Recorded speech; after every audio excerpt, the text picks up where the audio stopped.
काल जळगाव येथे भारतीय जनता पार्टीच्या मंत्र्यांनी आणि सर्व आमदारांनी पत्रकार परिषद घेतली. मला वाटतं की सर्व आमदार मंत्री एकत्र येऊन पत्रकार परिषद घेतात ही पहिली वेळ आहे. मला आनंद वाटला असता की ही पत्रकार परिषद शेतकऱ्यांच्या कर्जमाफीविषयी, शेतकऱ्यांच्या प्रश्नाविषयी, जिल्ह्याच्या विकासाविषयी झाली असती तर अधिक आनंद झाला. परंतु नाथाभाऊला टार्गेट करून ही पत्रकार परिषद सर्व आमदारांना घ्यावी लागली आणि इथल्या मंत्र्यांना घ्यावी लागली. त्यांनी काय घेतली पत्रकार परिषद हे मी समजू शकतो. त्यांची मजबुरी मी समजू शकतो. त्यांची इच्छा नसताना त्यांना पत्रकार परिषद घ्यावी लागली हे मला माहिती आहे. त्यामुळे सर्व आमदारांचे वेगवेगळे विषय योग्य त्या वेळी आपण काढू, काय करायचे आहे ते त्या ठिकाणी मांडू. फार मला आपल्या आमदारांवर फारसं बोलायचं नाहीये, कारण हे आमदार मीच वाढवलेले आहे, मीच घडवलेले आहे. आता आपलेच पोर आहे, त्याच्यामध्ये कधी चुकाही घडतात, कधी गौरवही करतात, ते नंतर आपण त्यांच्या संदर्भात समाजासमोर जाऊन मांडू. मूळ प्रश्न असा आहे की सर्व पत्रकार परिषद झाली यांची, पण जी पत्रकार परिषद मुळामध्ये घ्यायची होती किंवा राज्यभर जो विषय चाललाय हनी ट्रॅपिंगचा आणि प्रामुख्यानं प्रफुल्ल लोढाचा, त्या संदर्भात एकही शब्द बोलले नाही. फक्त नाथाभाऊला टार्गेट करत बसले. आणि ह्या सर्वात महत्वाचं म्हणजे मंगेश चव्हाणने एक मोठा आरोप नाथाभाऊवर केला आणि तो म्हणजे चारित्र्यावर. मला जवळपास 1980 पासून तर आजपर्यंत 45 वर्ष झाले मी सक्रिय राजकारणात आहे. भाजपचे काम करतोय, खरेदी विक्रीचा चेअरमन होतो, सहकारी संस्थांचा अनेक वर्ष होतो, जिल्हा बँकेत 25 वर्ष आहे, अनेक ठिकाणी मी नेतृत्व केलेलं. आमदारकी म्हणून गिरीश म्हणतो मी 35 वर्षाचा आमदार झालो. मी 36व्या वर्षात आहे, कारण मी विधान परिषद सदस्य असल्यामुळे त्याच्यापेक्षा 1 वर्ष मी जास्त आहे. गिरीश महाजन मंत्री आहे, ते अर्ध्या खात्याचे मंत्री आहे. मी आतापर्यंत 12 खात्यांचा कॅबिनेट मंत्री होतो आणि युती सरकारच्या वेळेस 6 खात्यांचा कॅबिनेट मंत्री होतो. 18 खात्यांचा कॅबिनेट मंत्रीपद मी भोगलाय. हे आपले गिरीश भाऊ अर्ध्या खात्याचे कॅबिनेट मंत्री आहे, त्यांना पूर्ण खातं सुद्धा मिळालेलं नाहीये. पण मूळ प्रश्न असा आहे की या ठिकाणी मी आव्हान देतो मंगेश चव्हाणांना की माझ्याविषयी एक छोटीशी जरी गोष्ट असेल तुमच्याकडे पुराव्यानिशी, ती समाजासमोर दाखवा. गप्पा काय मारता, समाजासमोर दाखवा. मी राजकारणातनं निवृत्त होईल, एक शब्द काढणार नाही. बाकी मी असं राजकारणातनं निवृत्त होणार नाही. मी जनमानसाचा प्रतिनिधी आहे. 45 वर्ष मी जनमानसामध्ये काम केलंय. जनतेचे प्रश्न महाराष्ट्राच्या विधानसभेत प्रखरपणे मी मांडलेले आहे. शेतकऱ्यांचे, शेतमजुरांचे, साऱ्यांचे प्रश्न मांडण्याची भूमिका मला जनतेने दिलेली आहे. जोपर्यंत मी राजकारणामध्ये आहे तोपर्यंत हे प्रश्न मी मांडणार आहे, भांडणार आहे, काढणार आहे, चालू ठेवणार आहे. नुसतं सर्वांनी काही म्हटलं की तुम्ही व्हा म्हणून होणार नाही, पण याचे पुरावे द्या. आयुष्यातनं राजकारणातनं निवृत्त होईल. मूळ प्रश्न प्रफुल्ल लोढाचा आहे, मूळ प्रश्न गिरीश महाजनांचा आहे. गिरीश महाजनांचं नाव वारंवार का महिलांच्या संदर्भामध्ये येतं, हा माझ्यासमोर असलेला मूळ प्रश्न आहे. गिरीश महाजन माझंच काम, कार्यकर्त्यामध्ये गिरीश महाजनांचं नाव घेतं, मी घेतच नाही बाबा. पहिल्यांदा असं आहे की प्रफुल्ल लोढाने गिरीश महाजनांच्या संदर्भामध्ये म्हटलं की याचे सगळे पुरावे माझ्याकडे आहे. जर हे मी बटन दाबलं तर सगळा हिंदुस्तान में टहलका मच जाएगा, असं त्याचा शब्द आहे, माझे नाही आहे. हे गिरीश महाजनांविषयी बोललेला प्रफुल्ल लोढा आहे. मग प्रफुल्ल लोढाने गिरीश महाजनांचंच का नाव घेतलं? दुसरं असं आहे की यामध्ये मागच्याही कालखंडामध्ये गिरीश महाजनांचे एका IAS महिला अधिकाऱ्याशी संबंध आहे असा आरोप मी नव्हता केला, तर अनिल थत्ते नावाच्या एका पत्रकारानं केला होता. पण त्यांनाही गिरीश महाजनांचंच नाव त्या IAS महिला अधिकाऱ्याशी का जोडावं असं वाटलं? तिसरं महत्वाचं असं आहे की महाराष्ट्राच्या विधानसभेमध्ये माननीय अजितदादा पवारांनी विधानसभेमध्ये हे सांगितलेलं आहे. त्याची क्लिप मी तुम्हाला ऐकून दाखवतो, नंतर मग तुमच्याशी बोलता ऐकून दाखवतो क्लिप. आता माझं भाषण होतं ना, अंकल काकीला सांगितलं, काकी म्हणजे ती काकी आहे ते बघावं लागेल आपल्याला. आता हा अजितदादांचा महाराष्ट्राच्या विधानसभेमधला काय म्हणतात भाष्य आहे. त्यांनी गिरीश महाजन ज्यावेळेस त्यांना मधून मधून बोलत होते त्यावेळेस अजितदादांनी याच्यामध्ये म्हटलेलं आहे, काका बसा गुपचूप, नाही तर मला काकीला सांगावं लागेल तुमच्या मागे किती काकी आहेत. मग या किती काकी आहे ते गिरीश अजित पवारांनी का म्हटलं असं? गिरीश भाऊंच्या काकीशिवाय आणखी किती काकी आहे? हे तर मी म्हटलं नव्हतं, अजितदादांनी म्हटलं. काल अजितदादा म्हणाले की पुरावा द्या. आता पुरावा द्यायची दादा गरज काय, तुम्ही स्वतःच बोललेले नाही, तेवढे पुरावे तुम्ही शोधायचे. हा प्रफुल्ल लढा हा तुमच्या ताब्यात आहे, माझ्या नाही आहे. तुमच्या ताब्यामध्ये हा प्रफुल्ल लोढा आहे. त्या प्रफुल्ल लोढाच्याकडून माहिती काढण्याचा प्रयत्न तुम्ही करत आहात. माझा तर मागच्या वेळचा डाव केला मी की याचं प्रफुल्ल लोढाकडनं जी माहिती जमा करतील त्याच्यामध्ये जर मंत्र्यांचे काही असतील तर ते बाहेर येण्याची शक्यता नाहीच. सरकार हा प्रकार करता येते तिथे दडपण्याचा प्रकार करता आहे. म्हणून काल जे आमच्या खोडपे सरांनी विनंती केलेली आहे तीच मी परत सांगतो की प्रफुल्ल लोढाची नार्को टेस्ट करा, सारं दूध का दूध पाणी का पाणी समोर येईल. त्याची नार्को टेस्ट करा ना तुम्ही. मग या संदर्भामध्ये मूळ विषय घेऊन प्रफुल्ल लोढांचा विषय सोडून, हनी ट्रॅपच्या संदर्भामधलं सोडून, नाशिकचा हनी ट्रॅप आहे, ठाण्याचा हनी ट्रॅप आहे, या संदर्भात आपल्या अंधेरीचा हनी ट्रॅप आहे, पुण्याचा हनी ट्रॅप आहे. हनी ट्रॅप हा विषय आहे ना, त्याच्याविषयी बोलत जा ना. त्याची चौकशी काय झाली, त्याच्यामध्ये समोर काय आलं, किती मुलींचे नावं समोर आले, किती अधिकाऱ्यांचे नावं समोर आले, हा तुमच्या ताब्यात माणूस आहे ना, त्याचा शोध तुम्ही घ्यायचा ना. आम्ही कशाला त्याच्यामध्ये हे पडायचं आहे. मग त्या संदर्भामध्ये त्याचे नार्को टेस्ट करा. त्याच्यावर 3 गुन्हे दाखल आहे. तुम्ही वारंवार गिरीश महाजनांनी मी चॅलेंज केलं, त्यांनी माझ्या मुलाच्या संदर्भामध्ये हा हत्या आहे का खून आहे का त्या संदर्भात आत्महत्या आहे वगैरे वगैरे प्रश्न उपस्थित केले. मी आजही चॅलेंज सांगतो, मी मला खालच्या स्तरावर बोलता येईल मंगेश महाजन सारखं, काय म्हणतात त्या मंगेश कोण आहे तो त्याच्यासारखं, पण मी चॅलेंज अजूनही करतो गिरीश महाजनांना. तू वारंवार मुलाच्या संदर्भामध्ये बोलतो, खोटं बोलतो, तुला खोटं बोलण्याची सवय आहे आणि त्या माध्यमातून जर म्हणतो आहे तर मी तुला चॅलेंज करतो, असेल खरी ताकद तुझ्यामध्ये तर मुलाच्या खुनाच्या संदर्भामध्ये सीबीआयची चौकशी करा. ते आव्हान स्वीकारायचं म्हणजे हा प्रश्न सुटला, आपला मिटेल कसा? सीबीआयची चौकशी करा. सत्य जनतेसमोर भ्रम का पसरवत आहात? पुरावा द्या. नाथाभाऊ म्हणतो पुरावा द्या, तुम्ही म्हणता पुरावा द्या, मग तसे पुरावे द्या ना तुम्ही पण, की नाथाभाऊच्या चारित्र्यावर पुरावा द्या एखादा पुरावा. मी तर राजकारणात नाही, आयुष्यभर मी जपलाय आणि मी गप्पा केल्या आहेत, तासन तास गप्पा केल्या आहेत. गुलाबी गप्पा नाही केल्या, गप्पा केल्या, पण माझ्या मुलींशी केल्या. दुसऱ्याच्या मुलीशी नाही किंवा दुसऱ्याच्या बायकोशी नाही गप्पा केल्या, माझ्या मुलींशी मी गप्पा केल्या. तुम्ही कशाची गप्पा केल्या सगळ्या जनतेला माहिती आहे. आणि मग दुसरा प्रश्न आणखी माझा चॅलेंज, दुसरं माझं स्वीकारावं. माझी 5 वेळा माझ्या प्रॉपर्टीची चौकशी झाली. 2 वेळा इन्कम टॅक्सने केली, 2 वेळा अँटी करप्शनने केली, 1 वेळा ईडीने केली. 5 वेळा झाली. सर्व चौकशी बरोबर आहे, योग्य आहे, कायदेशीर आहे अशा स्वरूपाचं त्यांनी मला सर्टिफिकेट दिलेलं आहे वारंवार. या संदर्भात सर्टिफिकेट म्हणजे आमच्या सीएकडे कळवलेलं आहे वारंवार या संदर्भात. आता माझा प्रश्न जो आहे की तुमची प्रॉपर्टी मी देतो आणि मी सांगतो तुम्हाला, तुम्ही जरा सरकारला सांगे हो नाथाभाऊचं आव्हान मी स्वीकारलं, माझ्या प्रॉपर्टीची चौकशी करा. हो न्याय द्या, पाणीची का पाणी, दूध का दूध. आहे का ताकद तुमच्यामध्ये कुठून प्रॉपर्टी आली का हे स्वीकारत का रे? विषय वेगळं सोडून देता आणि या विषयाच्या संदर्भात जे तुम्ही विचारलेले माझ्या प्रॉपर्टीचे प्रश्न आहे ते तर निकाली लागले. त्याचं सर्टिफिकेट मला मिळाले, ईडी सारख्याने दिलं, इन्कम टॅक्सने दिलं. आणखी कोण आहे या जगामध्ये मोठं सर्टिफिकेट द्यायला? मग तुमचं का नको यायला? तुम्ही द्या ना, स्वीकारा नाही की हो माझ्या प्रॉपर्टीची चौकशी करा. माझा बाप, माझे सन्माननीय पिताश्री हे शाळा मास्तर होते, त्यांच्या पेन्शनवर मी जगत होतो.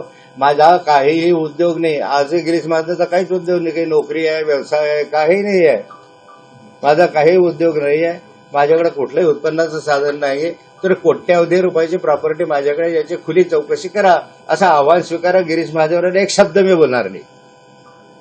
बस तुम्ही जे बोलले त्याचं आव्हान स्वीकारत जा. तिसरं असं आहे की या संदर्भामध्ये जे तुम्ही काल मुद्दे काढले त्या मुद्द्याच्या संदर्भात आमदारांनी काढले. मी आमदाराशी फार बोलत, मी एका ओळीत सांगतो. आणि राजदादा तुम्हाला मजबुरीने बोलावलेलं ही गोष्ट खरी आहे, पण तुम्हाला राजकारणात कुणी आणलं? तुम्हाला नगरसेवक कुणी केलं? म्हणजे शिफारस कुणी केली? नाथाभाऊने शिफारस केली म्हणून तुम्ही आमदार झाले ना. तुमचं तर कशामध्ये नाव होतं मला माहिती आहे. सगळ्यांनी राजू मामांना तिकीट देऊ नये असा आग्रह धरला होता, कारण राजू मामाचं नाव सेक्स स्कॅन्डलमध्ये होतं. तरी मी म्हटलं चुकीचं आहे, खोटं आहे, मी खात्री केलेली आहे. राजू मामा तिकीट दिलं पाहिजे म्हणून तिकीट दिलं राजू मामा तुम्हाला. आदरणीय संजय सावकारे साहेब, तुम्ही भाजपमध्ये नव्हतेच. भाजपचं एवढं तुम्ही सांगता ना, तुम्ही कुठं भाजपमध्ये होते? तुम्हाला 2014 साली नाथाभाऊने भाजपमध्ये आणलं. मी होतो म्हणून तुम्हाला भाजपमध्ये मी आणलं, दुसऱ्या पक्षापेक्षांनी आणलं, नाथाभाऊने आणलं या ठिकाणी, म्हणून तुम्ही आज मंत्री दिसताय भाजपचे. आणि हा अमोल तर अजून छोटा, त्यांना माहिती नाही की त्याच्या वडिलांसाठी मी किती खस्ता घातलेला आहे, किती मेहनत केलेली आहे. अगदी मरेपर्यंत मी होतो तुझ्या वडिलांकडे. मरायच्या वेळेस इंजेक्शन पाहिजे होते करोनाच्या संदर्भात, ते इंजेक्शनसाठी धावपळ रात्रभर केली. ज्यावेळेस हरिभाऊचा जीव गेला त्यावेळेस त्या क्षणाला मी इंजेक्शन आणून दिले होते ना. एवढं प्रेम माझं होतं, तुला बोलायचं काय अधिकार आहे रे? आमच्या जीवावर तुम्ही सगळेचे सगळे मोठे झाले आणि म्हणजे नाथाभाऊनं केलं, तुम्हाला पक्षानं केलं. अरे नाथाभाऊ होता पक्षाच्या बरोबर, मला मान्यच आहे की पक्षामुळे मी मोठा झालो, पक्ष माझ्यामुळे मोठा झाला. आणि पक्ष जो मोठा झाला, पक्षाविषयी मी कधीही आजपर्यंत, तुम्ही पत्रकार आहात, भारतीय जनता पार्टीविषयी मी कधीही वाईट बोललेलो नाही.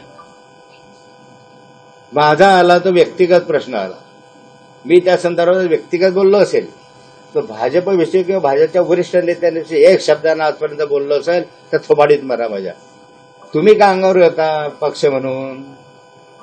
या जिल्ह्यामधल्या साऱ्या पक्षातल्या साऱ्या लोकांना, जे पूर्वी होते, जे जुने आहे, जे आता आले नवीन, ते सोडून द्या. त्या जुन्यांना सगळ्यांना माहिती आहे ना नाथाभाऊचं योगदान कसं आहे. मी म्हणतच नाही की नाथाभाऊने केलं, मग उद्या असं म्हणावं लागेल की नाही मोदींनी काय केलंय, पक्षाने केलेलं आहे. फडणवीसने काय केलंय, पक्षाने केलेलं आहे. मुंडेंनी काय केलंय, पक्षाने केलेलं आहे. फडणवीसांनी काय केलंय, पक्षाने केलंय. भाऊसाहेबांनी काय केलंय, पक्षाने केलंय. तुम्ही जर असे म्हणत असाल तर त्या पक्षाच्या विस्तारासाठी आम्ही घाम गाळायला आहे ना. आणि म्हणून पक्षाने आम्हाला दिलाय ना, आम्हाला कमी दिला नाही पक्षाने, आम्हाला कमी दिलं नाही पक्षाने, पण त्या पक्षाच्या विस्तारासाठी आम्ही मेहनत केली. उद्या नाथाभाऊ म्हणतो मी केलं असं नाहीच आहे. सरकारच्या माध्यमातून मी केलं.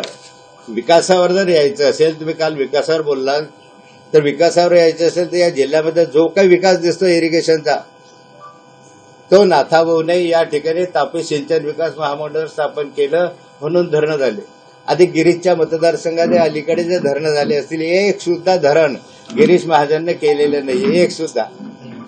सारे धरणं जे आहेत ते नाथाभाऊने मानले, नाथाभाऊने मंजुरी दिली. या ठिकाणी तुम्ही वाघूर धरण म्हणतो आपण, वाघूर धरणाच्या संदर्भात, वाघूर धरण आमच्या कालखंडामध्ये झालं म्हणून जळगाव शहराला पाणी आलं. जळगाव मधल्या प्रत्येक तालुक्याला आयटीआय नाथाभाऊच्या कालखंडामधला निर्णय आहे. जळगावचं शासकीय इंजिनियर नाथाभाऊच्या कालखंडातला निर्णय आहे.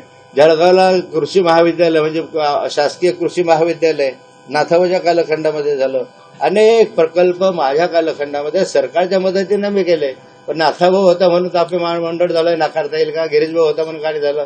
तू तर अर्ध्या खात्याचा मंत्री आहे ना, अर्ध्या खात्याचा मंत्री आहे, तुझ्याकडे लोड वेळी आहे. एवढासा लोड आहे फक्त एका महामंडळाचा, 1-2 महामंडळाचा. या महामंडळामध्ये प्रगती करून दाखवा तुम्ही. माझ्याकडे तर 16 खाते असताना सुद्धा मी कारभार सांभाळत होतो. अर्ध्या खात्याचं असताना काय आणलंय विकासाच्या दृष्टीनं? कुठे गेला टेक्सटाईल पार्क? 2016च्या महाराष्ट्राच्या विधानसभेच्या याच्यामध्ये टेक्सटाईल पार्कचा उल्लेख मी केला होता. कुठे? कोणता प्रकल्प या मंत्र्यांनी आणि या आमदारांनी या जिल्ह्यात एक मोठा प्रकल्प आणलाय सांगा. मेडिकल कॉलेजला अजून परवानगी नाही आहे बरं, त्या जागेंचे वगैरे भानगडी चालू आहे, त्या विमानतळाची भानगड चालू आहे, पण विनाकारण काम चालू आहे.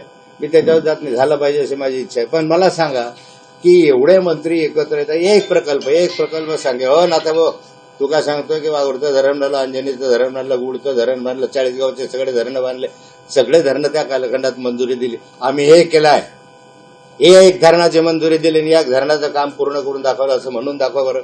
अर्ध्या खात्याचे मंत्री आहे ना तुम्ही, तुमच्याला तर पूर्ण अधिकार आहे. विकासावर काय बोलू शकता तुम्ही? नाथाभाऊ समोर विकास अरे अगा महाराष्ट्राचा विकास नजरेसमोर ठेवला आम्ही की एखाद्या 40गावचा किंवा एखाद्या सासुरवाडीचा किंवा एखाद्या जामनेरचा मतदारसंघाचा नाही गेला. माझ्या दृष्टीनं अख्खा महाराष्ट्र होता आणि महाराष्ट्राच्या विकासाच्या दृष्टीने मी कधीमध्ये हे करणार नाही. माझा आवाज दडपण्याचा प्रयत्न करू नका. मी कधी कुणासमोर झुकलेलो नाहीये, झुकणार पण नाहीये आणि मी शेवटापर्यंत जाणारा माणूस आहे. तुम्ही थांबा. विषय शेवटापर्यंत नेणारा मी माणूस आहे. पशु महाविद्यालय तर काय झालं? मंजूर पशु महाविद्यालय. इथे शासकीय अॅनिमल हजबंडरीचं पशु महाविद्यालय मंजूर आहे. का नाही होत आहे? वरणगावचं पोलीस प्रशिक्षण केंद्र गोपीनाथ मुंडेंच्या कालखंडात मंजूर होतं. आतापर्यंत ते आता एसआरपीचं केलं तेही झालं नाही अजून. 30 वर्ष प्रकल्प पूर्ण होत नाही. 25 तुम्ही काय करता मंत्री आमदार या ठिकाणी? त्याच्यासाठी काय एकत्र येत नाही? जळगाव जिल्ह्यामध्ये केळीचं नुकसान झालं त्याच्यासाठी काय एकत्र झाले नाही? या धरणांसाठी पूर्ण पैसा मिळावा म्हणून काय एकत्र झाले नाही? एकत्र कर्जमाफी करावी सारखं शेतकऱ्यांचं का नाही झालं तुम्ही एकत्र? बोंबला ना एकटा नाथाभाऊ बोंबलत राहतो विधानसभेमध्ये. शेतकऱ्यांचे प्रश्न फक्त आपल्या जिल्ह्यातल्या माध्यमातून नाथाभाऊंनी मांडले, संपूर्ण महाराष्ट्राचे कर्जमाफीच्या वगैरे. तुमचा आवाज का दडपला गेला त्या ठिकाणी? का बोलले नाही शेतकऱ्यांच्या विषयी, शेतमजुरांच्या विषयी? रेमंड कामगार अर्धयानं काढून टाकले. ते एका लेवा समाजाचे होते म्हणून काढले ना तुम्ही. सामाजिक दृष्टिकोन मी कधीही ठेवला नाही. मी कधीही समाजावर बोललो नाही. पण एका समाजाच्या नेत्याला टार्गेट करण्याचं काम तुम्ही करता ते यासाठी त्या समाजाचा नेता गेल्यानंतर यांना सगळ्याच्या ठिकाणी रान मोकाट होईल मग काहीतरी बेछूट आरोप करायचे. म्हणून या ठिकाणी कथा मी धर्म जात पंथ हे कधी आयुष्यात मानलं नाही. माझ्यासमोर विकास हे ध्येय राहिलेलं आहे आणि नेहमी विकासाच्या दृष्टीने मी भांडलेलो आहे.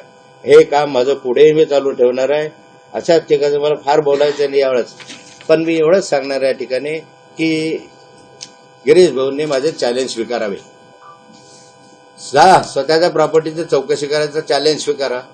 जा मुलाच्या ह्याच्यातली सीबीआय चौकशी करण्याचं चॅलेंज स्वीकारा. जा त्या ठिकाणी प्रफुल्ल लोढाचे नार्को टेस्ट करायचे चॅलेंज स्वीकारा, जे आमच्या काय म्हणतात खोडपे सरांनी काल मागितली. तसे स्वीकारायला चॅलेंज. का मागे पडताय, का पळ काढताय? त्यावेळेस आमदारांना जमा करून आमदारांनी एकत्रित मागणी करणं. हो नाथाभाऊ काय बडबड करतोय? खरा गिरीश महाजनच्या प्रॉपर्टीची चौकशी आमची सर्वांची मागणी आहे. तुमच्यात हिंमत करा. नाथाभाऊची वारंवार खोटं बोलून जनतेला दिशाभूल करायचे, भ्रमनिराश करायचा, हे आम्हाला मान्य होणार नाही. मी शेवटापर्यंत जाईल. तुम्ही मला वेळ द्या. तुम्ही एक वेळ कॉमेंट वाचा. हे काय बोलता याच्या कॉमेंट वाचून दाखवा तुम्हाला.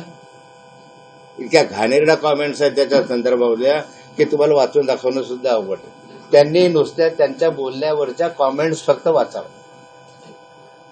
फक्त कॉमेंट्स वाचा. माझं बोलणं काहीच नाही आहे. त्यांच्या बोलण्यावरच्या ज्या कॉमेंट्स आलेल्या आहे त्या कॉमेंट्स ह्या कॉमेंट्स आहे तुमच्यात देतो. ह्या कॉमेंट्स एवढ्या मोठ्या प्रमाणावर कॉमेंट्स आहेत मी तुम्हाला देतो. त्याच्यामध्ये महाजन म्हणाले त्याच्या मुलाची खून की आत्महत्या एकनाथ खडसेंचा थेट चॅलेंज आहेत. काय म्हणाले? कॉमेंट बघ. लोक त्याला सांगताय कॉमेंट बघ. काय लोक म्हणतात ते रवींद्र कदम. खडसे साहेबांवर अशा प्रकारचे आरोप लावणं म्हणजे गिरीश महाजन किती खालच्या स्तराला जाऊ शकतात हे त्यांनी दाखवून दिलं. मुंडे खडसे यांनी हा पक्ष राज्यात चांगल्या पद्धतीने वाढवला, पण त्यांच्या वृक्षाला या गिरीश महाजनसारखे विषारी फळं देखील लागले. कोणतंही पान हा बोलतो आणि लगेच मूर्ख म्हणतो किती खालच्या पातळीवरचा आहे. हा गिर्या मूर्ख आणि बेअक्कल आहे. हे कोणतंही पान काढा तुम्ही याच्याविषयी. या पानावर हे अशा आहेत की चमच्याचा चमचा नाथाभाऊ मंगेश चव्हाणच्या बापाच्या वयाचा माणूस, मंगेश चव्हाणांच्या बापाच्या वयाचा माणूस आहे. संयमित भाषेत एकमेकावर टीका जरूर करावी, मात्र भाषेची मर्यादा बाळा. अरे एकनाथ खडसेने आईचं दूध प्यायलं असेल तर असे मंगेश चव्हाण सर्वच आईचं दूध पिऊन मोठे झालेले आहे. कुत्रीचं दूध पिलेले नाही.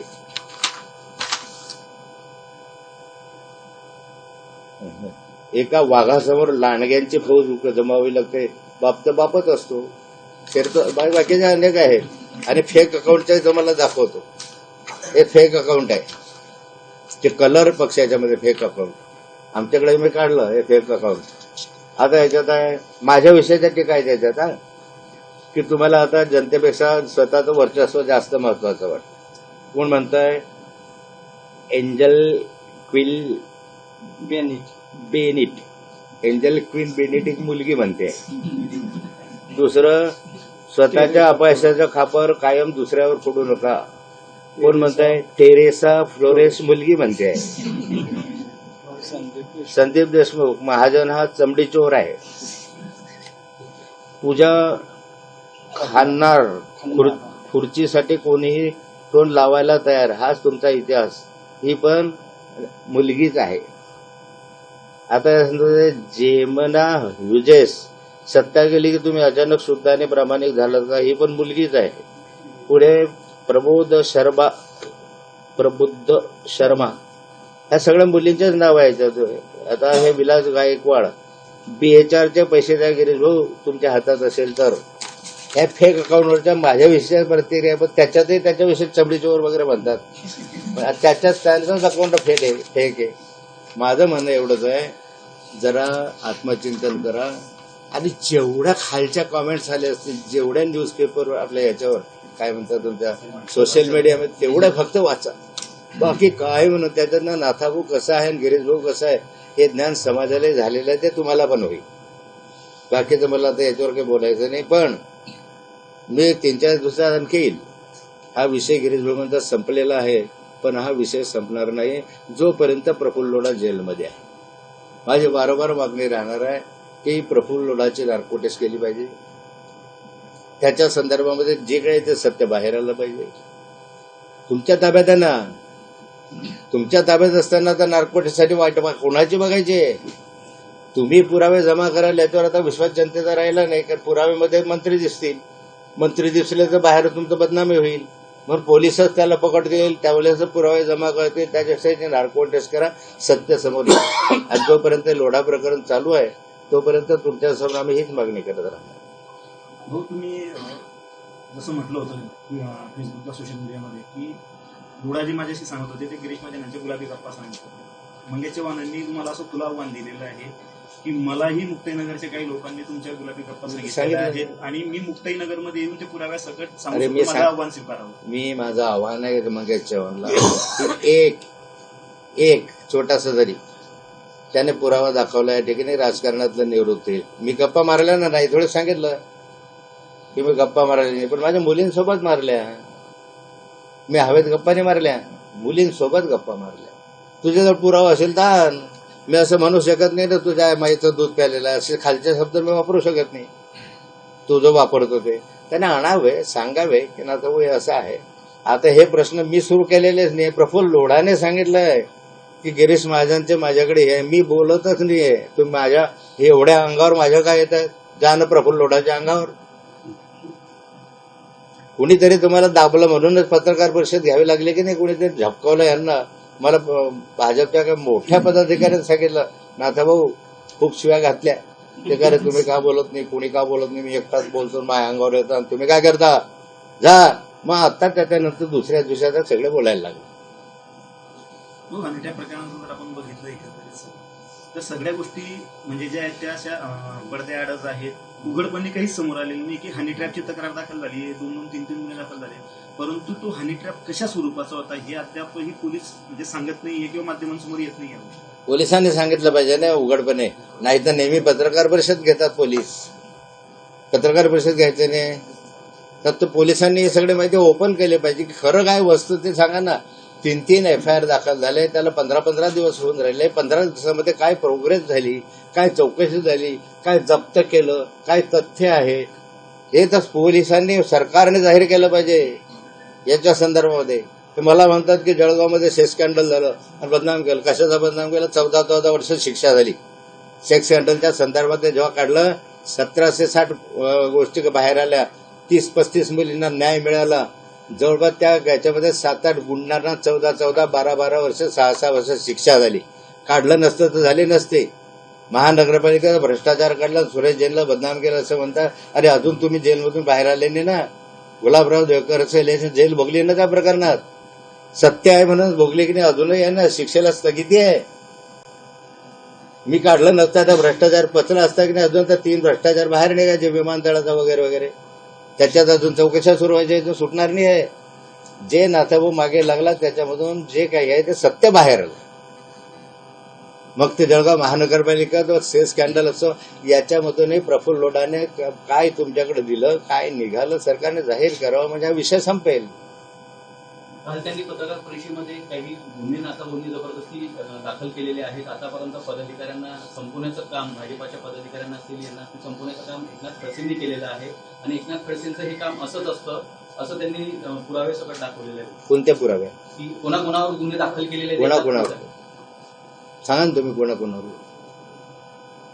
तुम्ही सांगा कोणाकोणावर दाखल केले. उलट माझ्यावर खोटे गुन्हे दाखल झाले. माझ्यावर काय संबंध आहे ईडीचा? मला सांगा की ईडीचा माझा काय संबंध आहे? तुम्ही समजून सांगा. मी आणखी 10 वर्ष जेलमध्ये. यांनी गिरीश महाजन वगैरेंनी ईडीचे खोटे गुन्हे माझ्यावर दाखल केले. मी जामीनवर आलो, यांच्या मदतीने नाही आलो.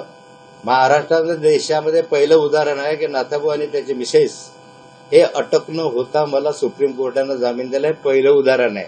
मी कुणाच्या उपकाराने न आलो. माझे जावई जेलमध्ये यांनी जबरदस्तीने टाकले.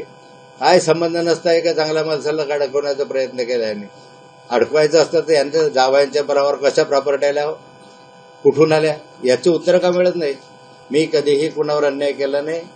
मान्य माझ्या हातात सत्ता असती तुम्ही यांना आतापर्यंत सोडलंही नसतं. खरं म्हणजे आता या प्रफुल्ल लोढाला वगैरे मी काढलीच असती माहिती सगळी.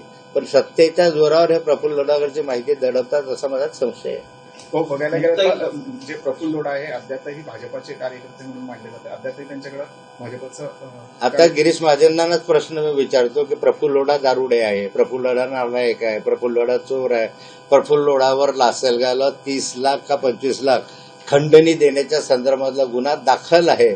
असं सगळं असताना तो शुद्ध करण्यासाठी भाजपमध्ये तुम्ही माननीय उपमुख्यमंत्र्यांच्या उपस्थितीत का प्रवेश दिला? आजही तो भाजपचा आहे, आजही आहे. त्या ठिकाणी प्रवेश देत असताना मुख्यमंत्री सहायता निधीचा रामेश्वर नाईक उपस्थित होता. मग तुम्हाला जर माहित होता इतका गुंड आहे, इतका बदमाश आहे, याच्यावर खंडणीचे गुन्हे दाखल आहे, हा लबाड आहे, हा दारुडे आहे, हे सगळं तुम्ही बोलताना मग भाजपमध्ये काय घेता त्याला? आजही भाजपमध्ये असं म्हणा की याला भाजपमधून काढून टाकला हवं. पण पुरावा आहे माननीय मुख्यमंत्र्यांच्या समोर, तुम्हाला पेढा भरवल्याचा पुरावा आहे. मग का घेतलं असं? असे नालायक माणसं भाजपमध्ये घेतले कसे? आणि आता कोणते भाजपमध्ये जे आहेत त्याच्यामध्ये किती लोक तुम्ही घेतलेले आहेत असे लोढासारखे? सांगा ना जरा. तो आपल्यावर आरोप चालले होता की आपण भाजपात स्वतः पदाचा राजीनामा केला होता. मात्र भाजपाच्या एवढ्या लोकांवर आरोप होता मात्र अद्यापही भाजप हे बघा, माझ्यावर आरोप झाला नुसता की तुम्ही एक मीटिंग घेतली आणि कॉन्फ्लिक्ट ऑफ इंटरेस्टसाठी तुम्ही राजीनामा दिला पाहिजे. माझा काही आर्थिक संबंध नव्हता. मी काही जमीन खरेदी केलेली नाही. 1 रुपयाचा माझा दुरान्वय कोणत्याही व्यवहाराशी संबंध नाही. माझ्यावर ईडीचा गुन्हा का दाखल झाला की मी कॉन्फ्लिक्ट ऑफ इंटरेस्ट केले तुम्हाला घेतला. नैतिकतेच्या आधारावर तुम्ही राजीनामा दिले पाहिजे.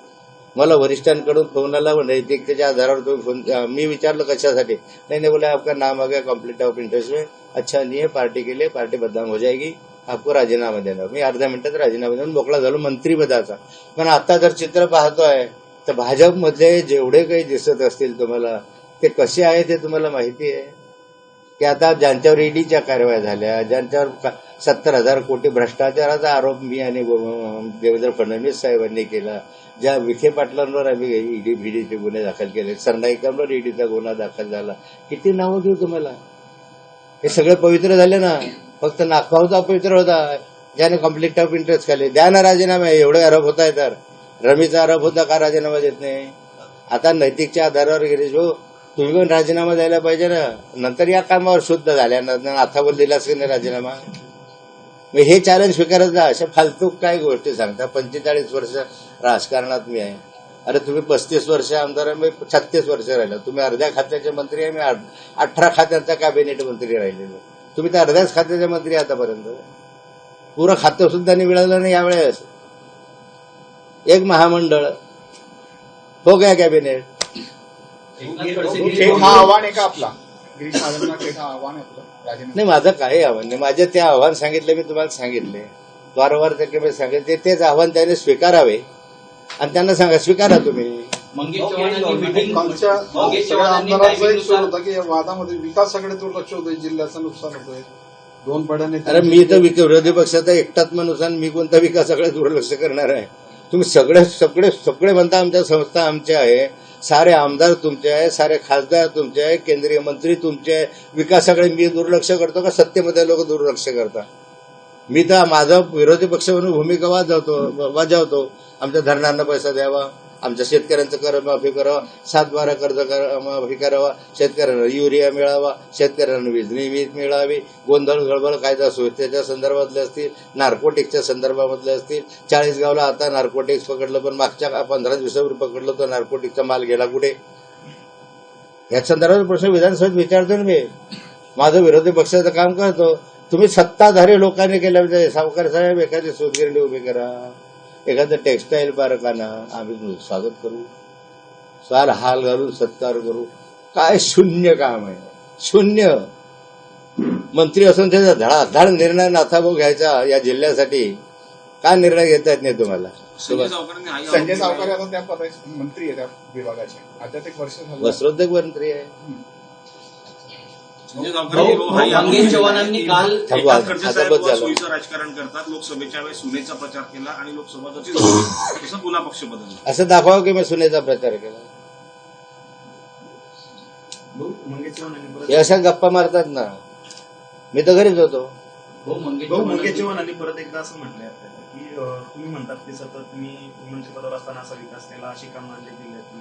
तर त्यांनी तुम्हाला असं आव्हान दिलंय की तुमच्या कार्यकाळात झालेली कामांची यादी किंवा मूळ रक्कम तुम्ही दाखवावी आणि गिरीश महाजन यांच्या कार्यकाळात झालेली कामांची यादी आम्ही दाखवतो. जर तुमची कामं जास्त निघाली तर आम्ही तुमचा जाहीर सत्कार ठेवतो. मी सांगतो तुम्हाला एकच, मंगेश चव्हाण फार छोटा माणूस आहे.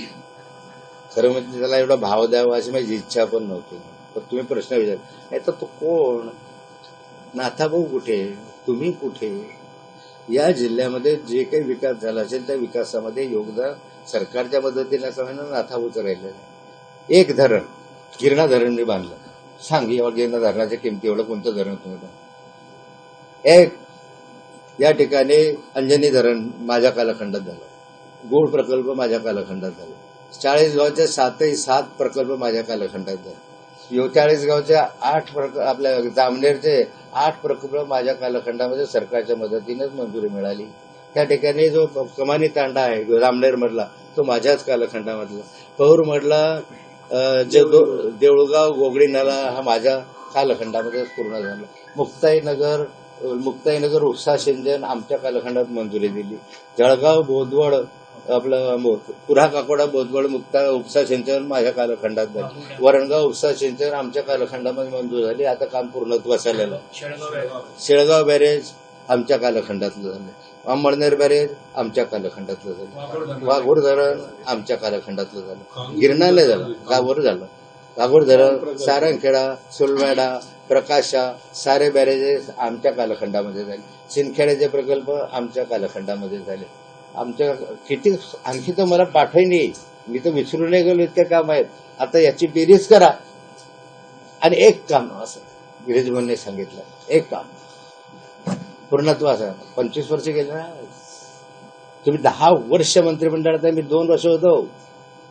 इरिगेशन मंत्री फक्त 2 वर्ष होतो. 2 वर्षात एवढे प्रकल्प इरिगेशनचे मार्गी लावले. तुम्ही 10 वर्ष तुमच्याकडे खातं अजूनही अर्ध्या खात्याचे मंत्री आहेत तुम्ही. आजही लावा ना मार्गे. विकासावर तर झालं, मी तर एकदम मला वाटतं की सगळं सोडून द्यावं, लोढा फिडा आणि चर्चा विकासावर होऊ द्या की नाथाभाऊ तुम्ही काय केलं आणि मी काय केलं. सगळ्या कामाच्या संदर्भामध्ये सरकारचा जेवढा उपयोग करून घ्यायचा. कृषी महाविद्यालय सरकारचं आम्ही तर आणलं. वरणगावचं पोलीस प्रशिक्षण केंद्र आमच्याच कालखंडामध्ये झालं. प्रत्येक तालुक्याला ITI आमच्याच कालखंडात झालं. जळगावचं महिला ITI आमच्याच कालखंडात झालं.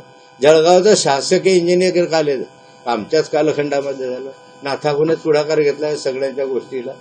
हे आम्हीच केलेल्या आहेत ना. तुम्ही ज्यावेळेस मंगेशजी तुम्ही तुमच्या मतदारसंघातले तरी तलावातल्या धरणाखालच्या क्षेत्रातल्या लोकांना आज विचारा, अरे धरण कोणी बांधलं? 100% लोक होतील ना नाथाभाऊनं बांधलं. तुम्ही न बांधलं असं नाही म्हणत. गिरीश महाजनांच्या मतदारसंघात जाऊन म्हणा की धरण कोणी बांधलंय, एकूण एक माणूस जरी विरोधक असेल तर म्हणे नाथाभाऊनं बांधलं.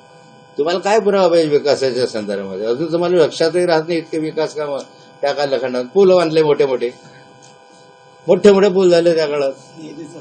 नेहरीचा पूल झाला, तिकडचे 4-5 पूल पिंपरी नांदू असेल, कोरा जे तालुक्यात जोडण्याचे पूल आम्ही बांधले. कितीतरी पूल बांधले, कितीतरी. अरे सर्वात महत्वाची बाब या तालुक्यात जिल्ह्यातली केली असेल तर 100 कोटी रुपये त्या काळात अर्थमंत्री असताना 97-98ला 100 कोटी रुपये मी या सगळ्या उपसा सिंचन योजनेचं जे कर्ज आहे ते माफ केलं. जळगाव जिल्ह्यातलं 100 कोटी 110 कोटी रुपये माफ केले म्हणून जिल्हा बँक जिवंत राहील. नाही जिल्हा बँक मिली होती, शेतकरी त्याच्यात मेला होता कारण त्याच्या सातबाऱ्यावर उतार्यावर लागले होते सगळे. एक फटक्यानं मी अर्थमंत्री असताना निर्णय घेतला आणि आमच्या जिल्ह्यामधले सहकारी उपसा सिंचन योजनेचं कर्ज माफ करून टाकलं. आहे ताकद तुमच्यात? त्यावेळचे 100 कोटी म्हणजे आताचे 1000 कोटी आहे का ताकद एवढी? आता बोला विकासाच्या संदर्भात नका बोलू. म्हणूनच तो तुम्ही असे म्हणता की मग काही गुलाबी गप्पा मारल्या मग हिरव्या गप्पा मारल्या. त्या माझं काम नाही रे या वयामध्ये. माझं वय आहे का गप्पा मारायचा होता? उभ्या आयुष्यामध्ये कोणी काही बोललं नाही मला. उभ्या आयुष्यामध्ये माझ्या चारित्र्यावर कोणी शंका घेतली नाही. मग दुसरं काहीच सापडत नाही तर हे घातलं चॅलेंज स्वीकार सापड आण तिकडे कोथळ्याला येऊन काढ ना. मुक्ताईनगरला घर होतो माझ्या घरासमोर येऊन काढ. पण दाखव ना काहीतरी. तुम्हाला म्हणतात दाखव, मी म्हणतो लोढा दाखवेल. चॅलेंज स्वीकारायचं आणि दुसरीकडे मत वळवायचं. माझा 100% सरकारवर आणि यांच्यावर आरोप आहे की प्रफुल्ल लोढा प्रकरणाचा जो आज चालू चर्चा आहे ह्या चर्चेचा रोख दुसरीकडे वळावा म्हणून ते आता एकनाथ खडसेंना टार्गेट करण्याच्या मागे आहे. प्रफुल्ल लोढाचा विषय बंद झाला पाहिजे, गिरीश महाजनचा विषय बंद झाला पाहिजे आणि म्हणून एकनाथ खडसेंना टार्गेट करा. ते वळतील पण मी तसं होऊ देणार नाही. ते नाशिकचं हनी ट्रॅपिंगचं प्रकरण असो, प्रफुल्ल लोढाचं असो, पुण्याचं असो, जोपर्यंत याचे निष्कर्ष बाहेर येत नाही तोपर्यंत आम्ही सर्वजण त्याच्या पाठीशी लागू. तरी भीती आहे म्हणून त्यांनी आमदारांना पुढे केलं असं वाटतं का? आता मला विषय प्रफुल्ल लोढा प्रकरणात आणखी काही महत्वाचे दस्तावेज किंवा आपल्या काही कोणी लोकांशी संवाद झालेला आहे का? काय माहितीये काय, अनेकांशी आता या 8 दिवसामध्ये संवाद झाला, संपर्काला काही फोटोग्राफ्स आले आहे. पण मी विश्वास ठेवणार नाही. काही मार्फ असतात, काही खोटे असतात. जोपर्यंत सत्यता होत नाही तोपर्यंत मी ते प्रकाशित करणार नाही, बाहेर येणार नाही. परंतु माझ्याकडे लोक येत राहिले की माझ्याकडे हा पुरावा आहे, असा पुरावा आहे. म्हटलं पुरावा द्या, लाईव्ह असला पाहिजे तर फारच चांगलं. परंतु आता मी याच्यावर विश्वास ठेवणार नाही. कारण मी प्रफुल्ल लोढावर विश्वास ठेवला म्हणून अख्ख्या महाराष्ट्रात बदनाम झालो. शिडी दाखवणार आहे, शिडी दाखवणार. हा प्रफुल्ल लोढाच मला शिडी देणार होता ना. त्याने वेळेवर टांग मारली म्हणून मी बदनाम व्हायला लागलो. शिडी शिडी शिडी शिडी. पण आता मी तसं करणार. पुरावा असले तर तुम्हाला दाखव. या सीडीबाबतच मंगेश चव्हाण काल बोलले होते की एकनाथराव खडसेंवर ईडीची कारवाई झाली तेव्हा खडसे बोलले होते की आम्ही सीडी दाखवू आणि त्यांनी मिनिटाचा हिशोब काल कॉन्फरन्समध्ये दिलेला आहे. तर एकनाथराव खडसेंनी अजूनपर्यंत का सीडी दाखवली नाही सांगितलं नाही. तुम्ही जरा ऐकता कमी. शेवटचा प्रश्न. राज्यामध्ये चला आता ते लाईव्ह चालू आहे, भरपूर वेळ लाईव्ह चालू आहे त्यांचं. शेवटचा प्रश्न. फालतू मंगेश बोलतो चव्हाण काय यांनी काय? आपल्यावर आरोप केला होता की आपण वेगळं घेतात, आपली सुनबाई वेगळी घेतलं, आपला मुलगा वेगळे घेतात. आपण ज्यावेळेस सत्तेत असताना अनेक अधिकाऱ्यांच्या बदल्या वगैरे करताना व्यक्ती. अरे एक काम दाखव, बदल्या करत असताना पैसे घेतले असते तर बंगल्याचे बंगले बांधायला असते ना. आमदार झाल्यावर माझ्या प्रॉपर्टीची चौकशी केली तर माझी खरी प्रॉपर्टी आता. असे पैसे घेतले. मी 5-5.5 हजार लोकांना या ठिकाणी सरकारी नोकऱ्या दिल्या प्रकल्पग्रस्त. माझा दावा आहे तुम्हाला, मी यादी देतो आणि त्या प्रत्येकाकडे जा. 5.5 हजार लोकांकडे नाथाभाऊने पैसे घेतले का विचार. किंवा जळगाव जिल्हा आहे जळगाव जिल्हा सांगू शकेल तुम्हाला 40 वर्षामध्ये नाथाभाऊंना किती पैसे दिले. तू काय सांगतो पैसे घेतले, पोरीने घेतले, बापाने. जळगाव जिल्ह्यातल्या नागरिक सांगतील ना 40 वर्षात मी सरकारी नोकरी शेकडोने दिल्या. तुम्ही एक दिलेली नाहीये. एक मी यादी प्रकाशित केली होती माझ्या निवडणुकीत 5.5 हजार लोकांची आणि त्या 5.5 हजार लोकांनी आव्हान दिलं होतं निवडणुकीत त्या 5.5 हजार लोकांना भेटा आणि यांच्याकडून 1 रुपया घेतला असेल तर नाथाभाऊला मत देऊ नका असं माझं चॅलेंज होतं त्या काळात. असे दिले असतं त्या एवढ्या प्रॉपर्ट्या झाल्या असत्या काय कोट्यावधी रुपयाच्या धरणाच्या क्षेत्रातल्या जमिनी घेतल्या, याच्यातल्या घेतल्या आणि मग चॅलेंज काय नाही स्वीकारत की आम्ही हो याच्याकडून चौकशी करू. द्या ना चॅलेंज. मी सांगतो की ईडीकडून करायला लावा, इन्कम टॅक्स कडून करायला लावा. कुठून आले रे पैसे? मंगेशजी तुमचा काय व्यवसाय होता ते सगळ्या दुनियाला माहिती आहे. मी तुझ्यावर बोलायचंच नाही मला. चाळीसगावमध्ये 60 कोटीचा ड्रग्ज सापडलाय काल. चला चाळीसगावमध्ये 60 कोटीचा ड्रग्ज सापडलाय काल. माझा आता मी प्रश्न सांगितला की 40गावमध्ये 60 कोटीचा ड्रग्ज सापडला. आता हा दिल्लीहून आला आणि 40गावला सापडला. बरोबर आहे ना तुमचं? कोणाला सापडला नाही तो मग दिल्लीपर्यंत ट्रॅफिक पोलीस कुणालाही नाही, फक्त 40गावला सापडला. मागच्या वेळेस हे ड्रग 3 वेळा आले तर गुटखाला तो 40गावला सापडला, गुटखा पण 40गावला. मागच्या वेळेस ड्रग्स आले ते 40गाव कलेक्शन होतं. हे 40गावला आहे काय असं? आता काल परवा सोडलं, मग बरंच पकडला, चांगली गोष्ट आहे, आनंदात स्वागतच केलं पाहिजे. पण मागच्या कालखंडात आता अगदी अलीकडच्या काही दिवसापूर्वी जो ड्रग पकडले त्या ड्रग मधला माल गेला कुठे? सांगा ना, कुठे गेला?